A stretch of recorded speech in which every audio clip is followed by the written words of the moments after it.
Yeah, I feel like I should have pushed that button. The crushing iron is in the house.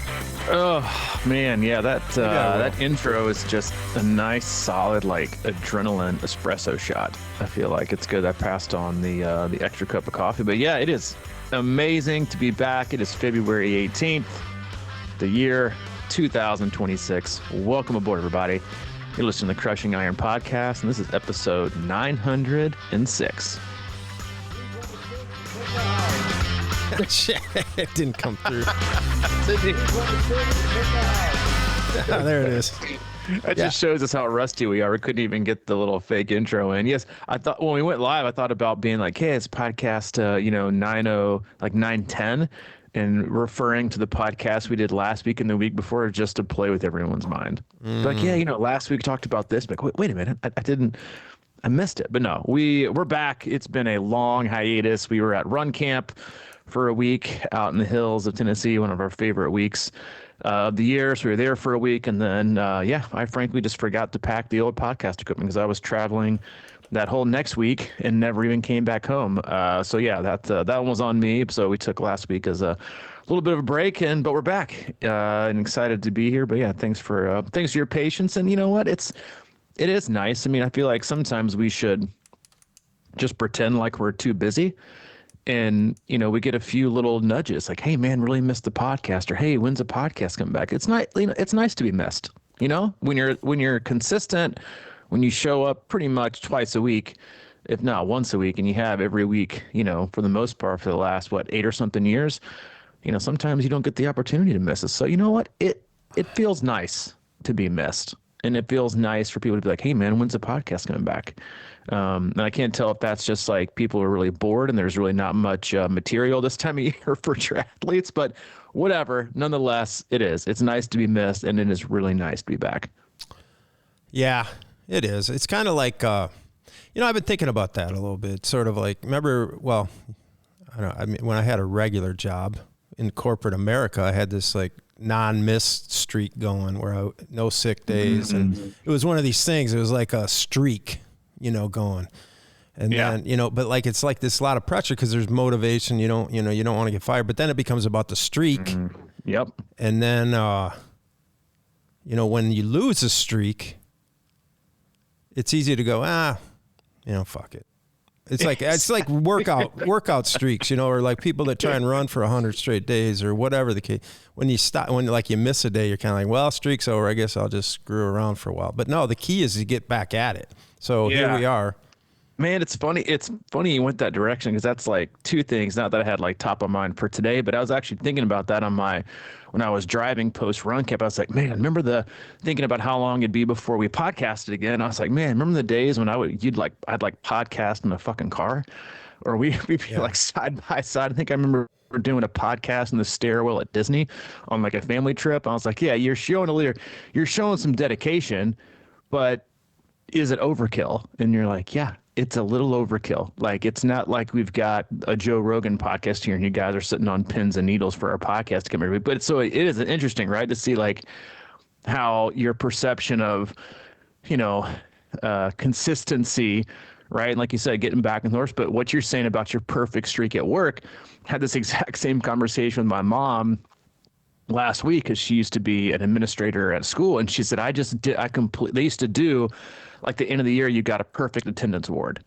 Like if you never missed a day of school, you got like this ridiculous certificate. And she was like, the last few years I was there, I just got rid of it because parents were sending their kids to school like sick and unwell, and they would just get other people sick, and they just were showing up to get the award. They weren't even able to do anything. It was actually a negative. And I think that's very true, right? With like a lot of, athletes too. Like I know we both work with athletes, and sometimes you're like, maybe a couple of weeks go by and you see like a rest day and you're like, like this is the most proud of you I've been in a month.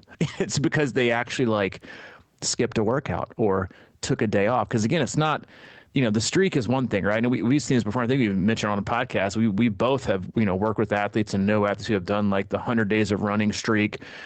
And I know specifically of 4 that I've worked with, and they've done that like 100 days in a row. And then when they finished it, they didn't want to run for like 3 months.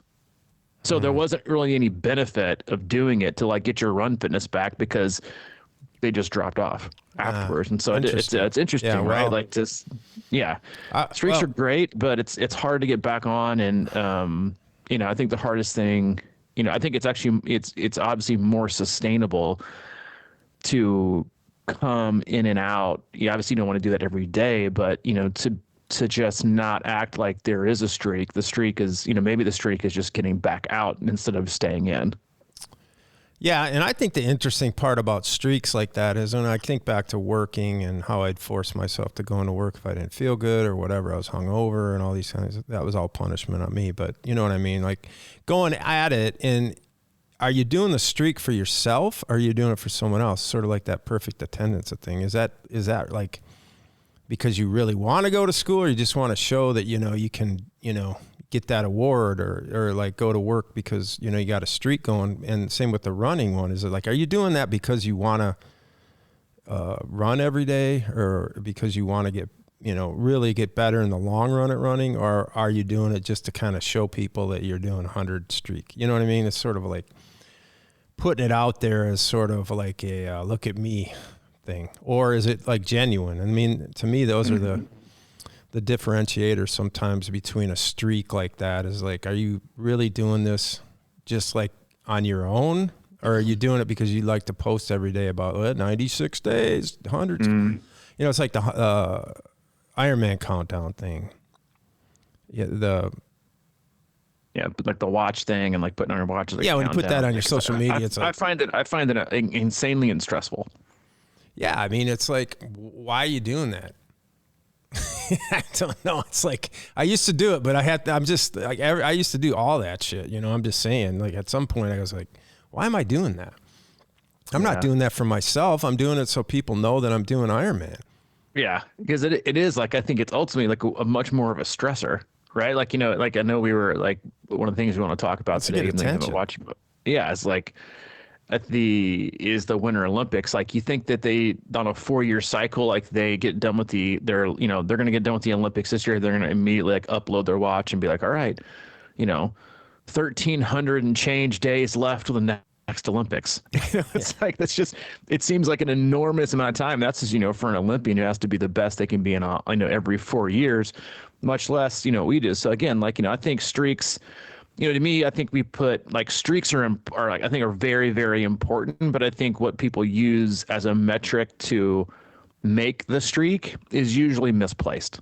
Like to me, like the streak should be, how many days, in a row can I wake up and do the best that I can do for how many days in a row can I make sure that I'm sleeping enough, right? Or how many days in a row can I hit 7.5 to 8 hours of sleep? Right? Make that a streak, right? Like how many days in a row can I, roll by my favorite ice cream joint and not get it? Make that a streak, right? How many days in a row can I make for like having a meaningful conversation with a friend, make that a streak? Or just, legit, like I know you and I, when we work with athletes that are having a little bit of problem with consistency and maybe even like a little bit of structure is just too much for them, right? Like it feels like too stressful. Let's just string together 7 days of 30 minutes. Right? There's 30, I don't care what. It could be one day 30-minute swim, one day 30-minute bike, one day 30-minute run, one day 30-minute strength, one day 30-minute yoga, one day 30-minute walk, one day, 30-minute whatever, right? It's just about creating that momentum. I think we get way too specific, I think, with streaks, and then I think we lose sight of the point of it, right? Which is just establishing a very positive lifestyle that is just becomes who we are, not a streak that currently defines us, right? Whether it's a streak that we are adding to, right? Like how many days in a row can I not miss a workout, right? Or a streak the other way, right? It's like the countdown version, from 150 days down to, your race day. I think like, again, like it causes a lot of stress that we don't need. And again, like a lot of times it's just a misplaced metric or number, or even a goal, I think that again, like isn't meant to be sustainable, right? But the regular stuff that again will allow you to do better in things that matter the most, like getting a lot of sleep, taking care of your body, eating right, like limiting your screen time, like all these things allow you to do better. And then because we both see athletes all the time that they'll spend you know, 10 hours a week, or they'll spend 6 hours a week training and 4 hours a week exercising, right? Because they're not even getting a lot of valuable training and they're just under recovering. They'd be better off doing 8 total hours of legit training and spending those extra 2 hours getting, an additional 25, 30 minutes of sleep a night. Like that, to me, those are the things that I think we should look at when it comes to, creating the momentum we've talked about the last few podcasts and these streaks that, again, can be important, but it needs to just become who you are and the lifestyle you have, which is to be active, right? And to have a goal and to stick to it and to see it through, regardless of, the obstacles that you might have. And just, again, that's who you are. It's not, and it doesn't take that's, I think one of the main points is like, if it takes an extra effort, then it usually isn't going to be that sustainable, right? Like you look at diet streaks, like I haven't had this. And so, well, it's not about total abstinence, right? I mean, well, it's for like, for certain things, like for me, it's alcohol, but it's just about, generally trying to do really, really well as many days as possible, right? Without a mess up. Like, and that's like, we're going to talk about the Olympics in a minute, but it was actually like, because it just increases the likelihood of you succeeding. Because I had this conversation yesterday with an athlete who was considering doing Ironman Texas. There was like, hey, there's 20 spots left and, here's your chance. And so he called me up and he was like, all right, I think I want to do it. And so I was like, all right, let's walk through all the, they're also doing Dallas, which is a month before. So again, we're working through all like the things. And the ironic thing is I told him during the thing, I was like, wouldn't it be ironic that we've talked for like 45 minutes about doing it, not doing it. You're probably gonna get off the phone. It's gonna be sold out. You missed your opportunity. And he did. Because I was joking with him that I was like, yeah, I really don't think it's that great of an idea. And my ploy is to keep you on the phone as long as possible. So it's actually sold out and it becomes a win-win for me. But what I told him is that, and this just from your experience, yourself, I think is when we go to race, like you never can predict who's going to show up. Right. It's a flip of a coin. It's not 50-50, right? It's not like heads or tails 50-50, no matter how well you train or how little you train. Heads being a great race, tails being not meeting your fitness level. But the point I was trying to make to him and like weaving this into the streaks is, if flipping of the coin, if landing on heads is you being able to express, right, your full fitness on that race day, then the more consistent you are and the longer you have, the more head opportunities there are when the coin flips. Right. So if you're super consistent, and let's say it's like one giant coin with many different, levels of faces on, you've been super consistent, for 8 months, there might be 80 heads and 20 tails, so like there's a much higher likelihood when you flip this coin being as consistent as you've been that you're going to land on heads, you're going to have a good race. But there's also still that chance that you're not, right? You still could land on tails, 2 times out of 10, you're going to land on tails.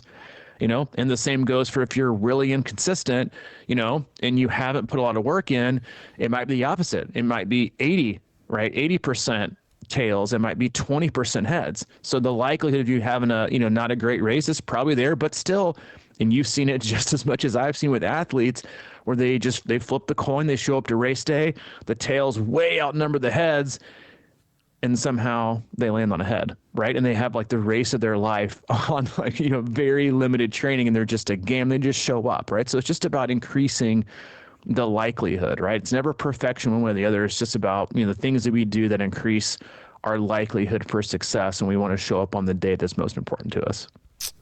Yeah. And on the note of streaks, I'm going to start a new streak for us here. And it's going to be about self-promotion. So we have a couple camps coming up. I can already tell you we're going to fail at this miserably. But got a couple camps. What today we're going to do? We're going to go 1 for 1. Yeah. One cast at a time. That's what we do now.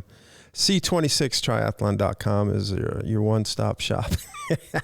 No, it's we're having a camp in Madison, Wisconsin. Well, I guess that's later in the summer. And then one coming up in May down in Nashville. It's our longest running camp. It's your second favorite camp, I believe.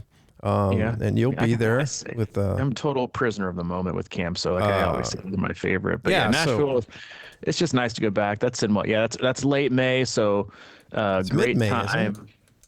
What's that? Yeah, I mean it's yeah, I guess it is mid. It's in like that mid to late May. Yeah, bring your I think it's that third week, that Chattanooga 7.3 weekend. So great weekend. The weather be awesome. Natchez Trace cycling, pool workouts, open water swim. Yeah, Percy Warner. It's a great camping and great time of year. And then, like you said, you've got, I think your favorite camp, which is the Wisconsin camp, which Well, mine is run camp.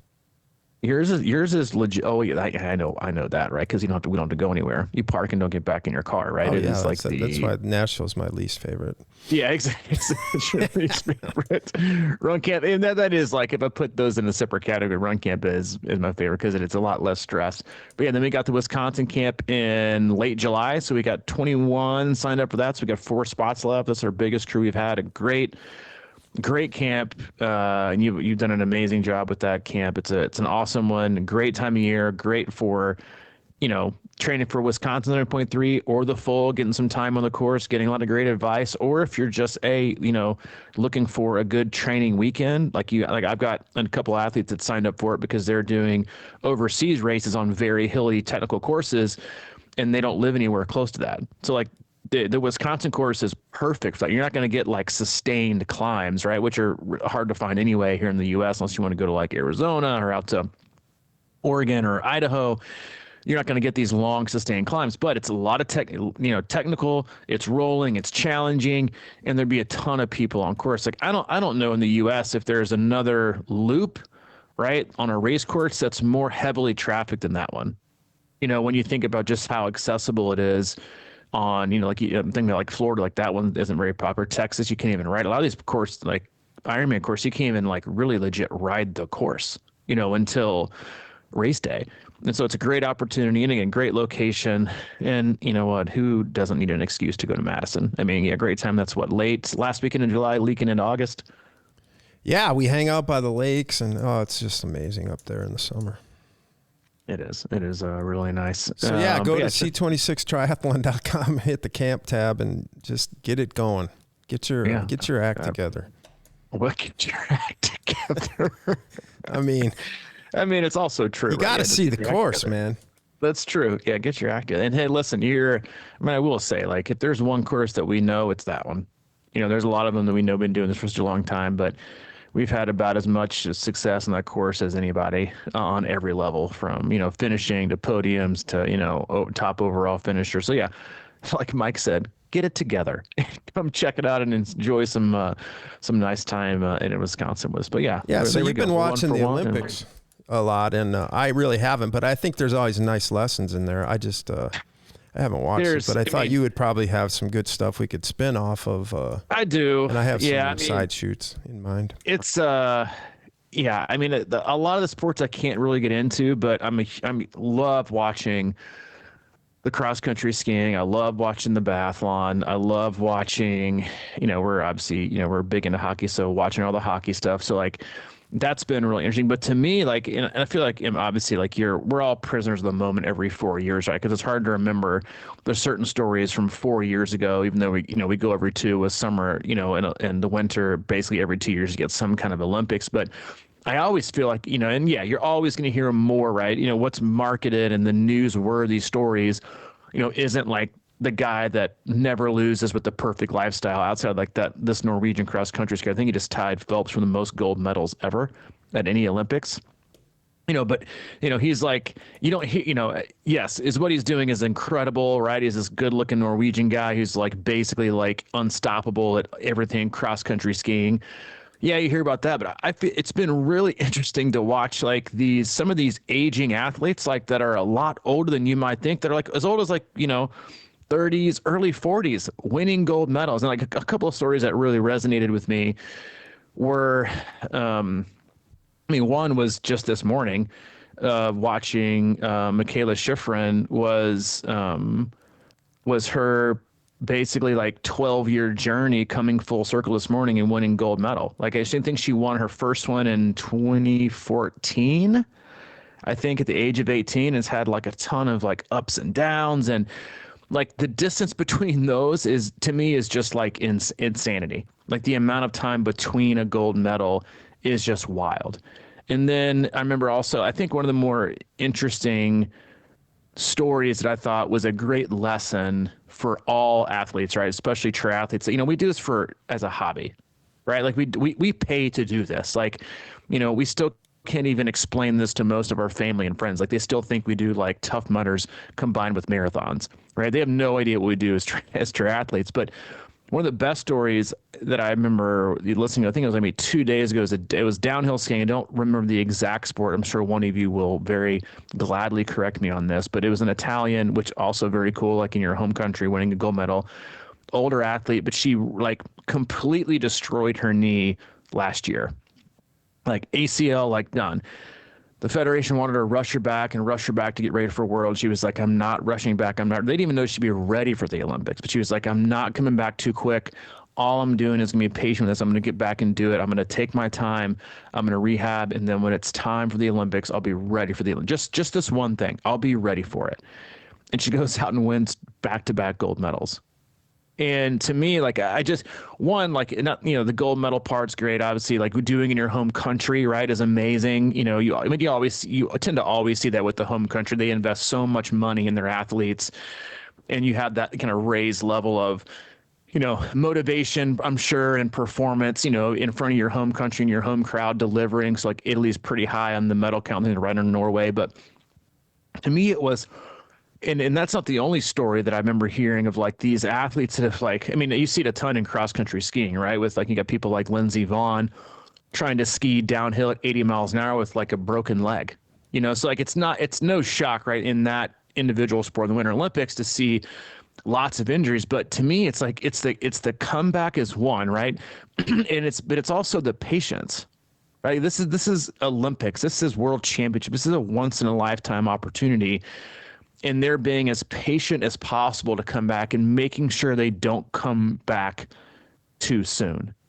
And we see this all the time with athletes, whether it's just like a normal illness or it's like even just a super stressful period of time, right? Whether it's like a heavy load of work or, you know, really high life stress, like with their kids, school, whatever it is, like, they force a comeback, right? They've got a niggle or a sprain, or like, you know, again, like I think there's like two different levels of hurt and there's injured, you know, regardless of which one you're in, that they just want to rush back so quick, you know, because they can't not, right? You know, I think that mentality kind of goes back to the streak part we were talking about earlier, which was, you know, they just don't have the objectivity and the ultimate goal, right, which is to continue going as long as possible in what we do, right? And one of the lines I kind of threw in my weekly email this week was, you know, the majority of athletes overestimate what they can do in a short period of time and underestimate what they can do over the long term.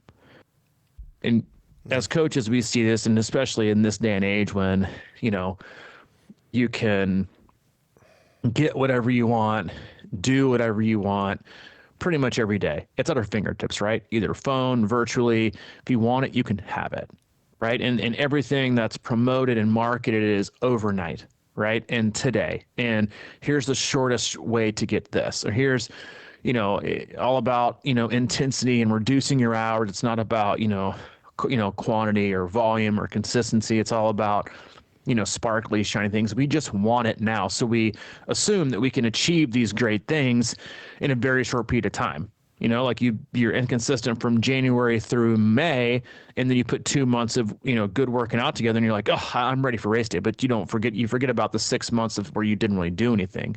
We want it all short term. We don't take that long term view, you know, especially if you're in your 20s and your 30s in the sport. Like, there's no need to rush, right? Don't overestimate what you can do in the short term and underestimate what you can do in the long term. I mean, going back to Michaela Schifrin, like, you know, an 8-year Olympic drought and 12-year like Olympic journey, that's insane, right? Like and that's for gold medals here. We're talking about gold medals. We're not talking about the, you know, $15 Ironman medal you get at the end of a race.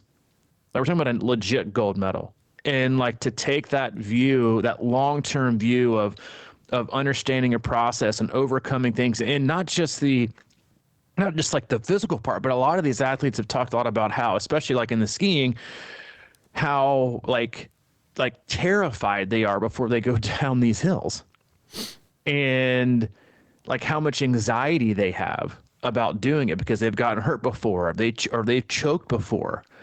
I think she was 0 for 6 in Beijing, and like a lot of it was just mental. And now they come back to, like today they're talking about how like she's like done this like Sour Patch gummy thing before she like goes down because it helps like calm her down. She was in there today before the gold medal chewing on a Sour Patch gummy, and I just think like these, like, one, I think it's great just 'cause it's just a reminder, right? We see these Olympians and we see how incredible their performances are, and they're, sometimes they're generational talents and sometimes they're just athletes that outwork you, right? And I think it humanizes them in a way that we should all relate to, and not that it's because I've never believed it is a genetics only thing. Right. I think one of the phrases I've used before, one of the I love is like genetics loads the gun and hard work and commitment pulls the trigger. You can't have one without the other.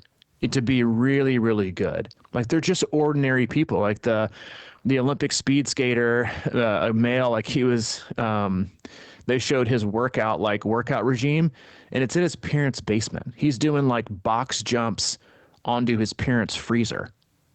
Like he's not even buying a box to jump on. He's doing like old school stuff. His coach came out of retirement. He's already won a gold medal. I think he's 23. Can't remember what part of Wisconsin he's from. But his parents are like, mowed out a rink for them in his backyard. And his coach, came out of retirement and basically like wrote all of his training stuff with like a pencil on a sheet of paper.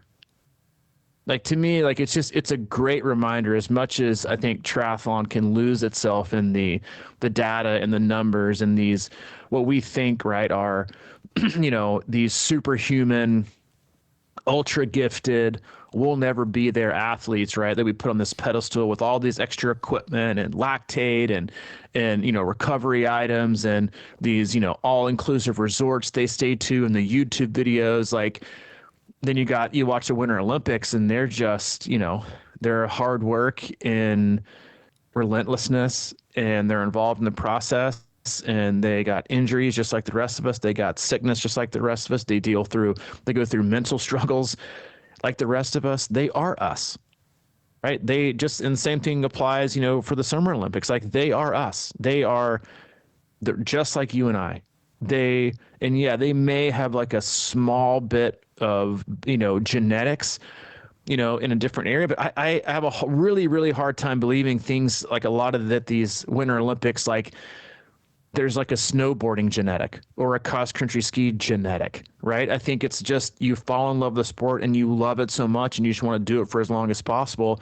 And if you work hard enough, and you got to have some ability, but they are us. And they just do things at a different level that we don't. And so there's a lot of stories like, wrapped up into one, but I think I think it humanizes sport in general to hear these stories and to watch these athletes suffer and achieve great things. And I think the last one, then I'm gonna shut up, but I also have really, really enjoyed watching a lot of the athletes come in last place from countries that have never had a representative or a person who qualified for the Olympics and flat out knew that they had no shot for a medal. Zero shot. I remember watching one of the speed skaters. She was an older, I think she's 29, 30. She had 40 family and friends there to watch her skate for 30 seconds. And she knew she had no shot for a medal. But she raced her best, and then she took three victory laps, waving at the crowd, and just you could just see how much she was soaking it in. And I think it was just as much about showing the appreciation to her support, right? Her family, her friends, people that have, her coaches, people that have, propelled her to where she is and sacrificed so much and gotten her to where she was. And also just to make it a celebration. And I think that's, again, that's more the mental, emotional side of maybe gratitude and appreciation for sport. But I think we miss that so much in triathlon and triathletes that are so type A and so specific and so, black and white when it comes to, how we measure success. and you go to a race and you're so uptight and you're so wound up that you have like, there is no appreciation for the journey. There is no appreciation for the sacrifice. There is no appreciation for the effort you put in. It is just, I've got to do this, or what did I even do it for? And like you say, again, then you can watch these athletes compete on a stage. They get to, only very, very few get to every 4 years, with the whole world watching and countries watching. And most of them get done and they're still like smiling. They're just, it's because, again, like, yes, it's the Olympics and you're happy to be there, but on a smaller scale for us as age group athletes, like finishing those races with a smile and, giving a hug to somebody that, or just being just generally appreciative for the journey that you were on to get there. And then I think understanding, again, like on a smaller scale, like they understand what it is to be an Olympian. As triathletes or endurance athletes, like when we show up to these start lines, it's also, I think, very important to remember like how few of a percentage it is of people on this planet that can do what we do. And how many people are sedentary and sick, or too depressed to move, or, don't have access to things we have access to, and to appreciate and be grateful for just straight up the opportunity, right? Take a weekend off work, go to a city you've been to or never been to, surround yourself with friends, family, teammates, coaches, and go out and do something that very few people on the planet can do, right? Instead of getting so caught up in our head and black and white, and I missed my PR by 10 minutes, or my whole race was ruined when I dropped my bottle. It's just like, what are we doing? So yeah, it's just, I think it's really, really great to, again, see these amazing athletes, be humanized and be like, oh, well, that's me. Or, oh, I've kind of gone through that. And then realize that, hey, like if they can do this, why can't I? Yeah. Well, as you're talking there, I was kind of kicking around in my head why, there's all these motivational stories that you were just talking about, and, all these things. And I'm like, why am I not interested in it really? I mean, it's like, I kind of think part of that is just, I'm an older, withering away man, but, you're the opposite of withering. I was thinking, like, one of the things that popped in my head actually was this, weird analogy about a buddy who doesn't talk to me anymore because he, wanted me to go to see AC/DC last year. And, I was like, man, I just can't. I was at the Back in Black tour, the greatest album of all time, comeback album. And I was at the show like a month after that release, and the crowd was at its peak, and that band was at its peak. Everything was all there. And now he wants me to kind of go watch, like 7-year-old guys, like, limping across the stage. And I mean, like, just the whole experience for me is what I just said, look, man, I was there when the fans were rabid and the whole thing was just on fire.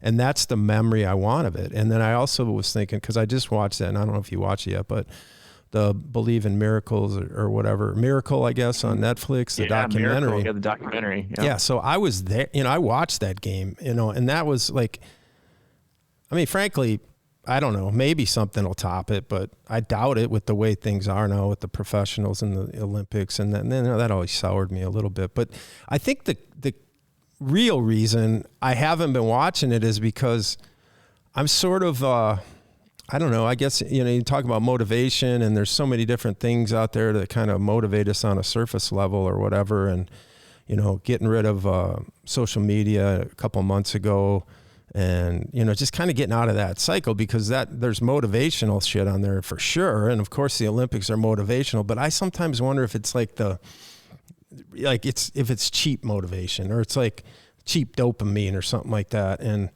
I was thinking about this a lot, because it's like, what creates, dopamine creates pleasure creates, is motivating, right? So it's a little bit of a short-term thing. It's like like a quick drug or something like that. But what's the real thing behind motivation? It was sort of like me wanting to be my own Olympian, in a sense, where I'm kind of in this idea where that action creates dopamine, and action creates more action. And it's shit like that that's been rolling through my head. So like, I can't, it isn't like I don't like watching Olympics or anything like that, but I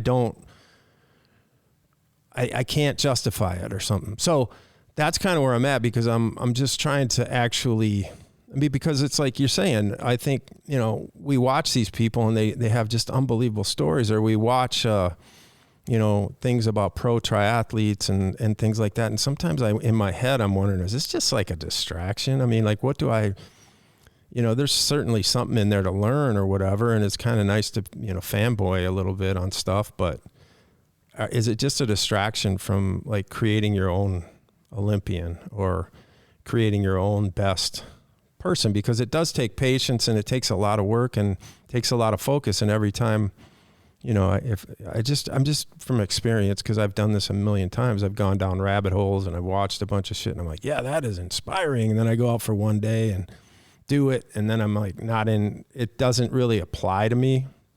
I have to kind of create my own journey in that respect. So, I mean, I have nothing. I mean, again, it's probably because I've watched so many Olympics. It's like, I mean, it doesn't have the same cachet, Do you think it's also like hearing you talk, and then like there towards the end, I was thinking like, do you feel like it's also like you feel so right now with your consistency and what you're doing and the work you're putting in and how steady it is, like you don't want to let anything rock the boat? Well, that's right? Absolutely a thing. That's whether what I mean. It's like, whether it's like, hey, I get so pumped up and so motivated that I want to go run 12 miles and I'm shelled, right? And then it's hard to get back on strength. And you're like, what am I doing?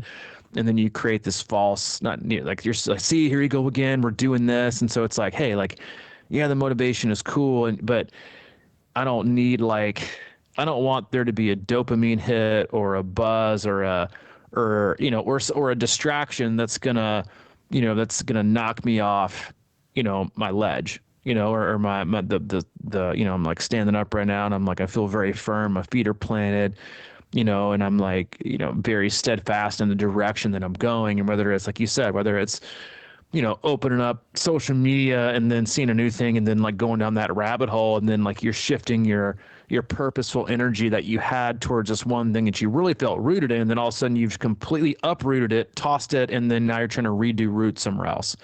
You feel like that's like part of the maybe not necessarily the non-attractive to it, right? Because you remember you texted me and said you're watching like The Miracle, and yes, some of it I think is, obviously like, you were there to like watch it and it's like reality, but it's also like, you're kind of keeping up a safeguard. I'm like, hey, I'm pretty pumped to where I am right now in like my little zone. And like, I don't want to be knocked off, either way from a momentum standpoint.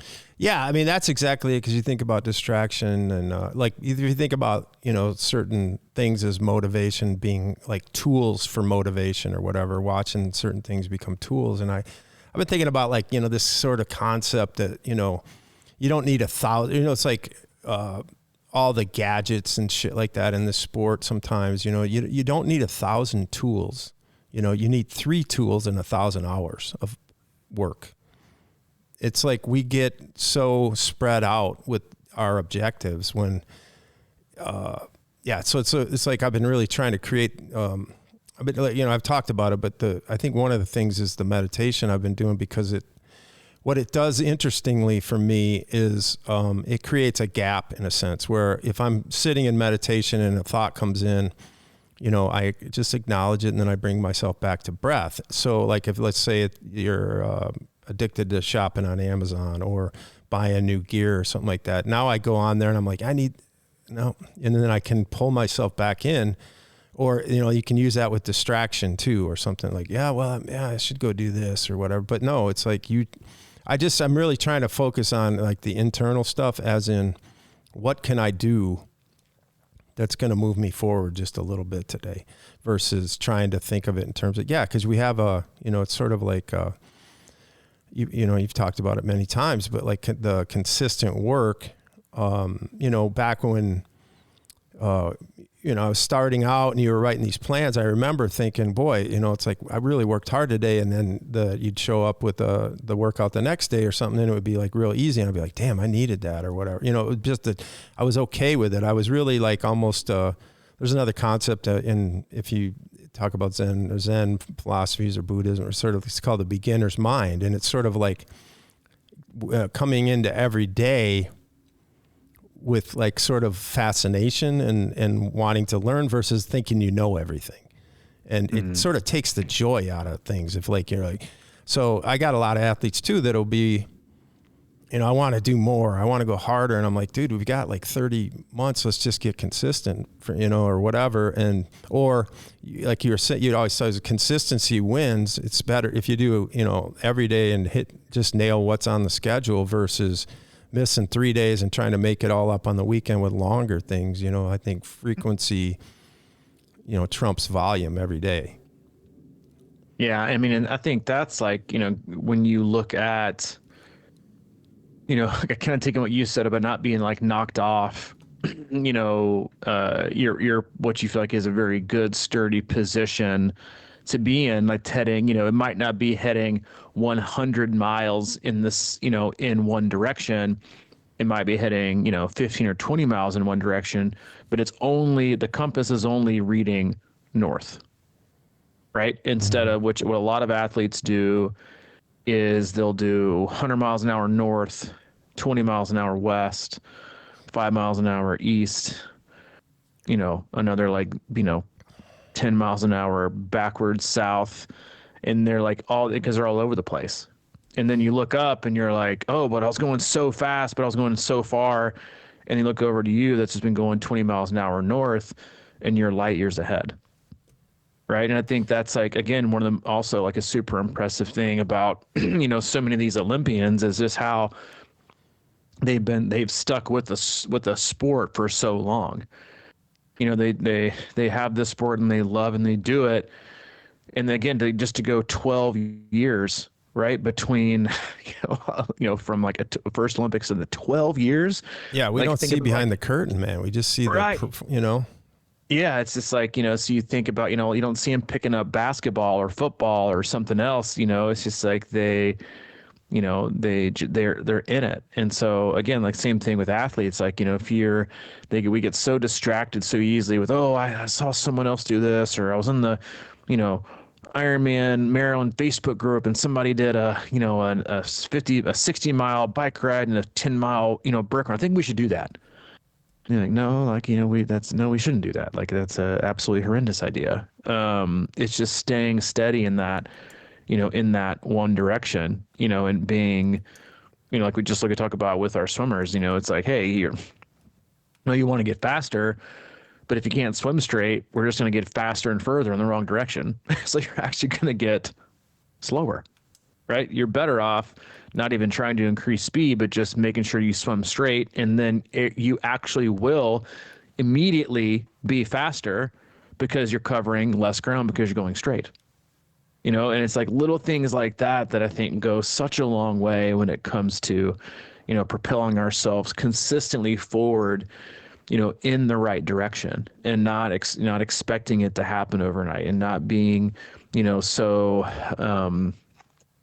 again, like you talked about, maybe not wanting to watch the Olympics because of, potential derailment. It's also, hey, like, I think, not being derailed and just staying steady and in one, legit direction is the way to go. Like to focus on not being distracted, to focus on this one goal through 6 months, through 12 months, through 18, through 24, like where you could possibly end up, but not that it's not going to be overnight. And then you don't know what's going to happen when you show up. Right. But that's the best way to be, is to not be easy to be knocked off your position. Right. And that goes for a lot of athletes just in their day-to-day life, of how easy some athletes, like some of the most consistent athletes I have aren't the ones that have the easiest lives. They're just the ones that are so little affected by, life and obstacles. Like, and again, like it's not about what life deals you, it's about how you handle it. That's a great point. Because and they're just unbothered, right? They're like, oh yeah, today was stressful and I had a meeting pop up, but I didn't freak out about it, and it wasn't because everyone knows people like that every small detail that changes is the end of the world.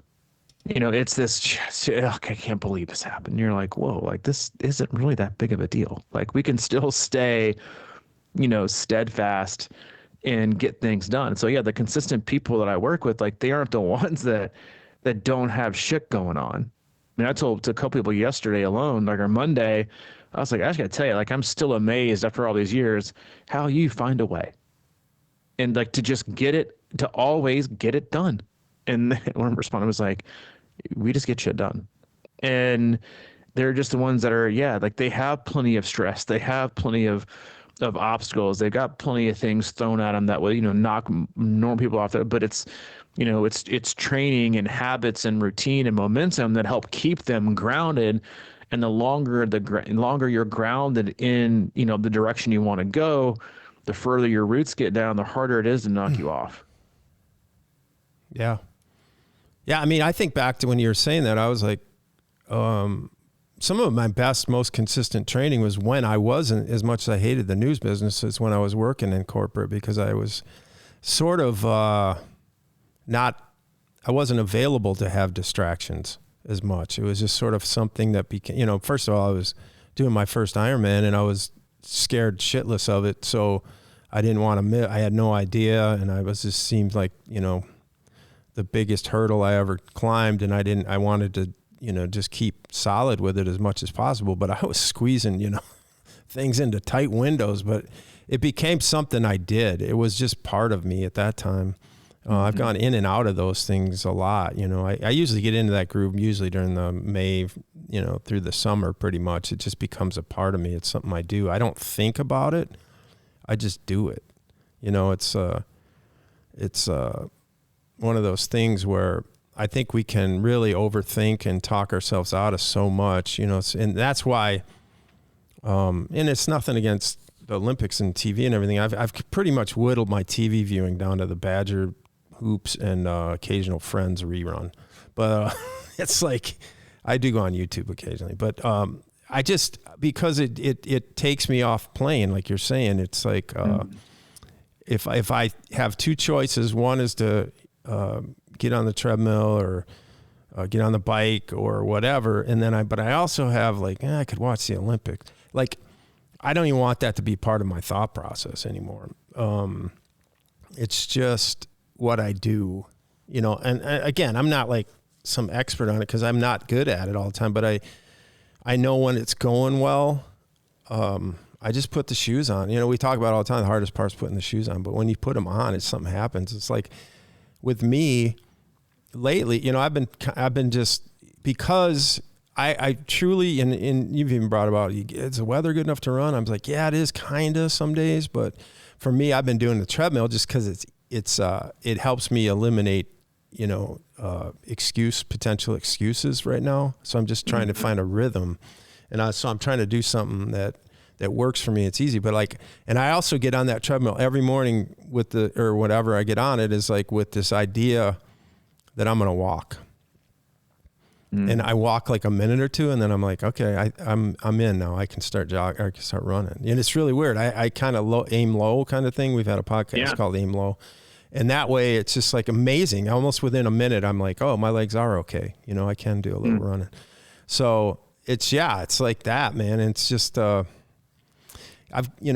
more you do it, and I'm sure this is what your athletes that you've talked to about this would say, is like, they don't think about it anymore. It's just something they do. You know, it's just like, okay, next is this, and that's what I'm doing. It's like not looking for an excuse or any kind of reasoning, you know? I mean, on a smaller scale, right? Like listening to you talk, and I think, you know, like we, like age groupers, like people like you and I are listeners, you know, even top level, you know, age groupers, like the name of the game, right, is eliminate distractions, right? Keep the bar low and create as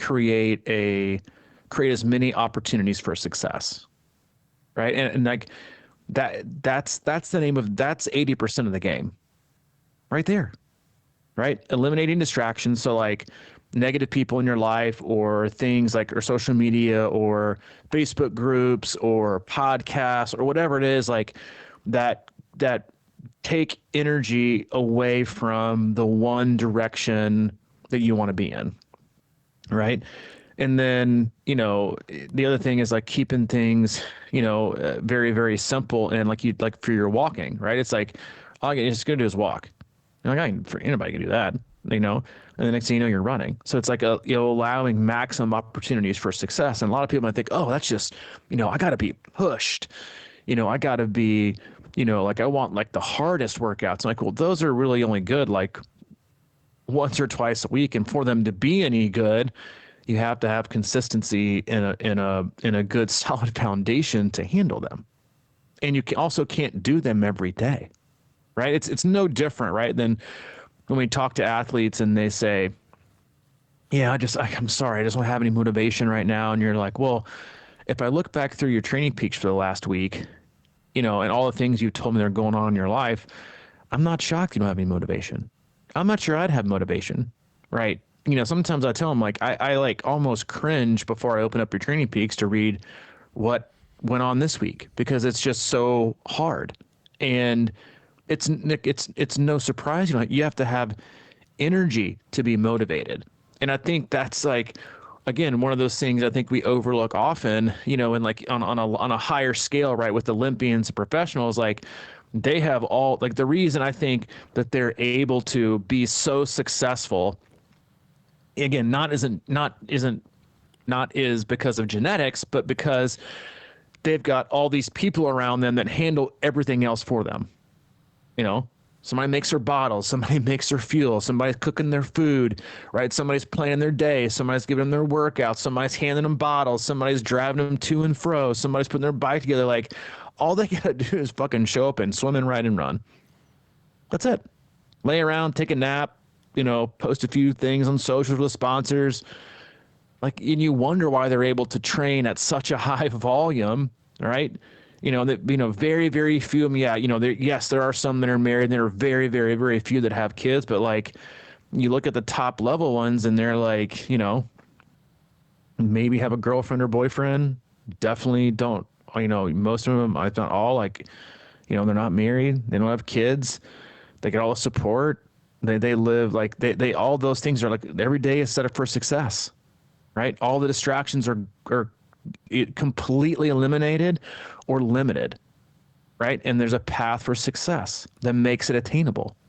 And I think like that again is when we look at trying to, kind of the trifecta of trying to set up, someone's week to be successful. Like that's how you do it. Limit the distractions, allow opportunities for success, because that breeds confidence. And the more confidence you have, then you become more steadfast and sturdy in the direction that you're going, and you aren't so easily knocked off when something, because obviously, like, nobody wakes up and says, hey, I wonder how many distractions I can have today.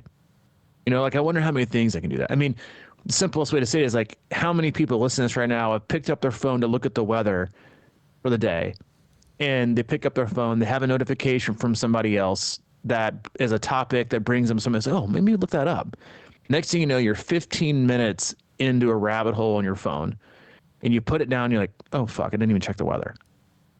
Like, that's how easy it is for most people to get knocked off just a simple thought, much less, a direction and a journey and a purpose, which is your goal for the year, right? And so, yes, it's not that we wake up and we look for distractions or look for ways to be knocked off course. It's that, you're going to have those times, but so just limit that as much as you can. And then the longer you stay on that path, the more rooted you are in the journey that you're on, the process that you're in, the routines that you're established, the consistency.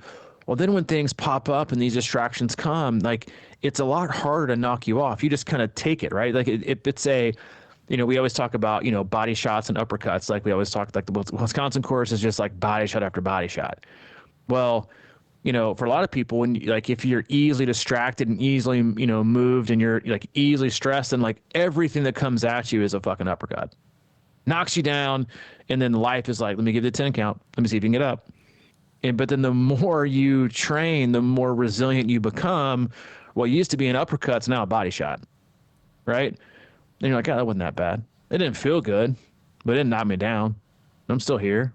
I'm still standing.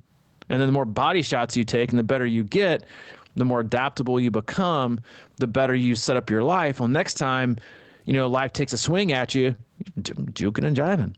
Didn't even hit me. Bye. See you later. Didn't even get me. And you're moving on.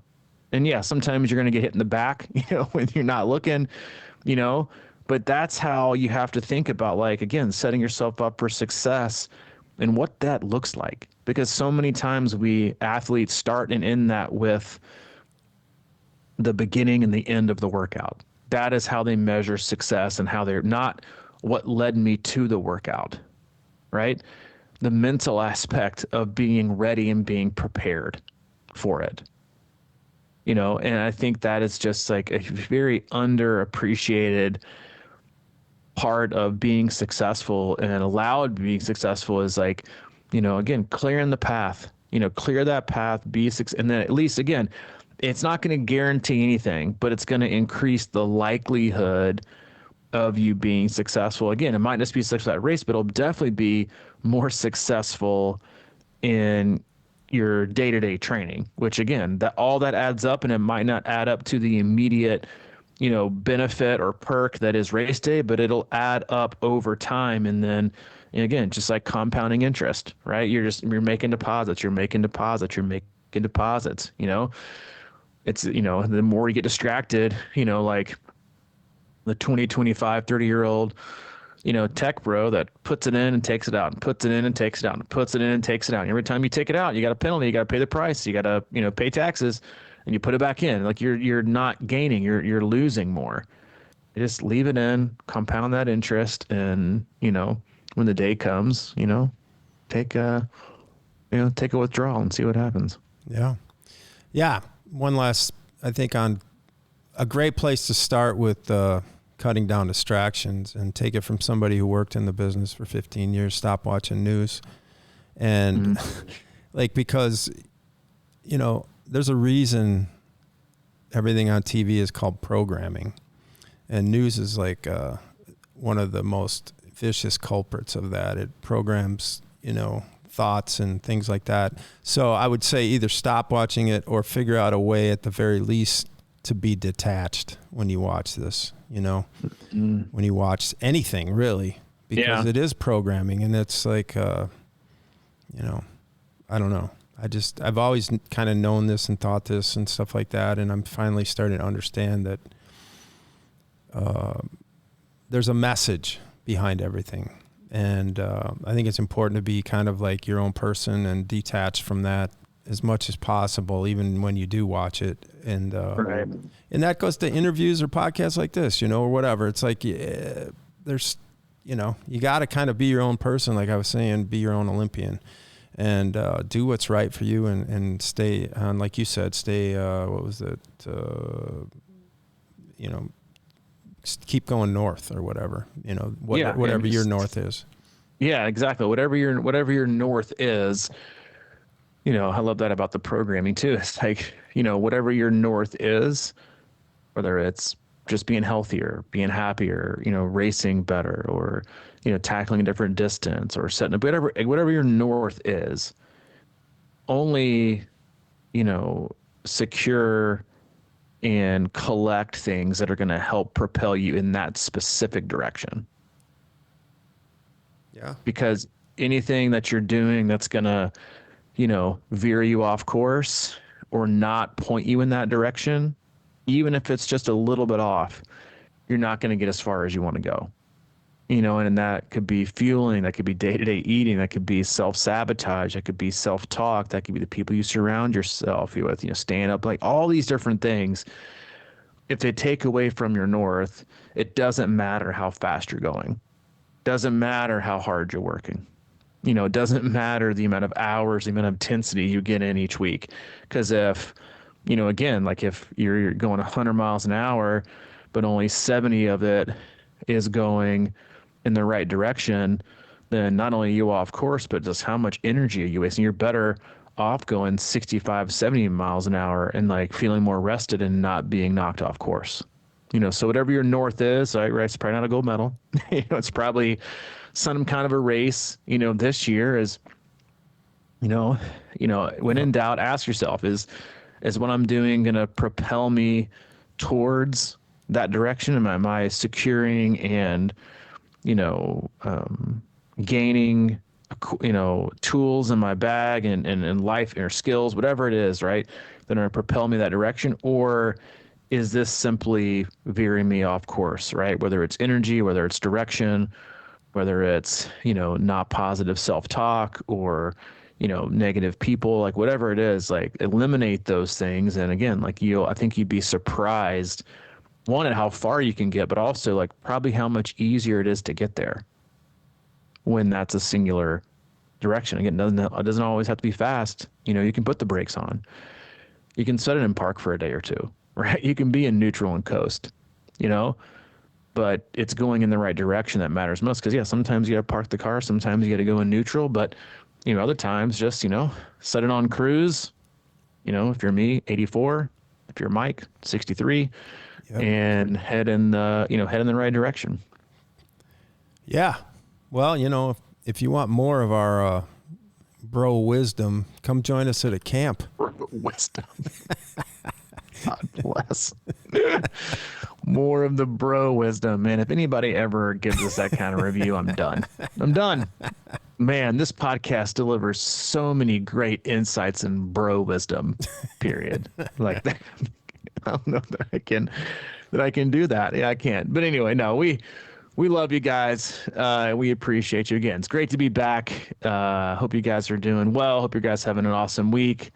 And whether you want to enjoy the Winter Olympics or not enjoy the Winter Olympics, get out there, do what you need to do. Hopefully enjoy some good weather. I got people riding bikes outside right now, which is wild considering what it was, this time months ago. Spring's almost here. Time to get racing. We're almost to March. Got racing the countdown, with your streaks and whatever you got.